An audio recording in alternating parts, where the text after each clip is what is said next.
over, and right now a 10-year, which is attached to so many popular rates, that keeps going up, up, and away. I think we're at the highest level in 16, 17 years. Aaron Gibbs, the gospel on all of this, will help me out and help you out. Gibbs Wealth Management. The higher rates are sticking, and they're getting stickier. Yes. And no matter what the Fed does, it seems like that's just the reality. What do you think? Absolutely. And really, I think everybody fully understands now, or I hope, that the bond markets are controlling the equity markets. They are what is setting the levels. They are what is really setting all the markets and how everything behaves. But are they sending a message to the Fed? You know, I think it's very anticipatory, forward-looking. Right. I think they're certainly sending a message that this is what we're expecting. But in other words, that this is sort of a leading. The Fed's going to have to do more. Absolutely, but like with all trading and investing, it's about what we think is going to happen in the future. And so the bond market can get it wrong. Occasionally they do, just like the stock market does.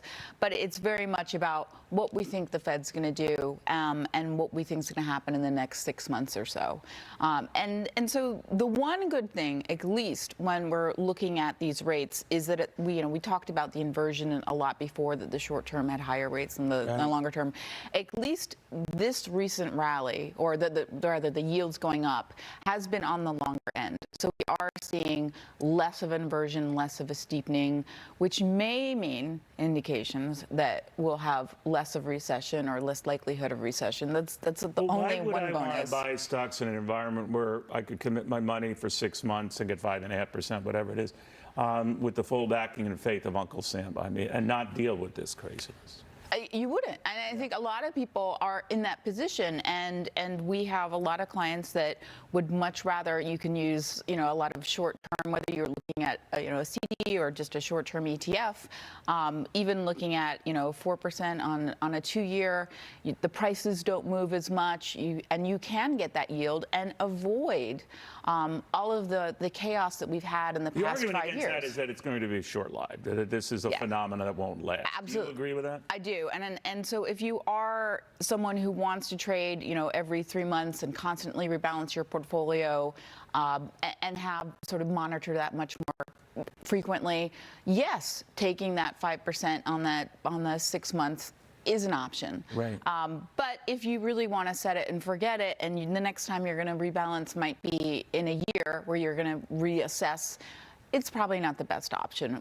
Because the stock market is coming down, it is a little more fairly valued. This may not be the winning bet for 12 to 18 months out. All right, but you have a Dow that's now underwater on the year. And, it's still the ways to go here. I understand that. But there is a feeling here, we protect the gains that we had, right? If you still have them, right? I mean, now a lot of people still do. I don't want to overstate this. But how do you guide clients who might have done very well with technology, and after COVID, when they first got hit and then they came back, they were coming back, now they're getting clobbered maybe with the high rate thing? What do you tell them? So I like long-term investing. I understand that I would say at least 1 year, 12 months, at least a 12. For me is lunch tomorrow. Yes, and everybody has their different pain point. And look, everybody has a different point of like what you can handle in order to sleep well at night. But in general, I'm looking at 1 month out. If you're willing to trade frequently, that's great. You can listen to what we're saying on a day-to-day basis. That's something ominous. I always think that people overreact on the upside and the downside. Or that the Fed is going to go on a tear and start hiking rates a la Paul Volcker now in light of this. This feels very much like February, March of this year, where we had a big shot up of the rates, the market came down.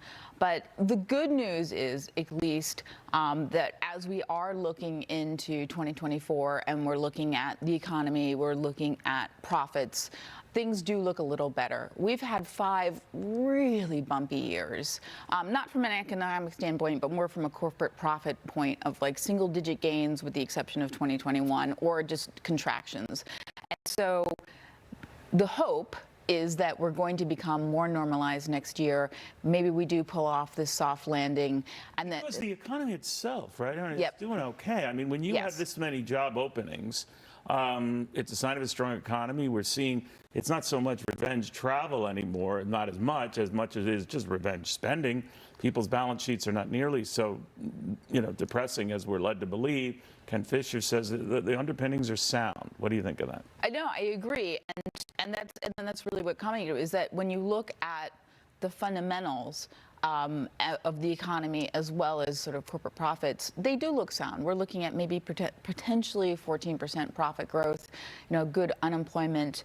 The one catch is what the bond market does. And if that really goes off a tear, if we really do expect greater hikes, these yields keep going higher, that could ultimately reset everything. And that's why it's just, yes, fundamentally things look great, but it's all about what the bond market's doing right now. And it's how a those very two good trade. way to put it. Bond market is leading the show. Higher interest rates are leading the show right now and leading to this sell-off here. How long it lasts, anyone's guess. But right now, it's fairly consequential. And this backup in rates now officially historic. We'll have more of this.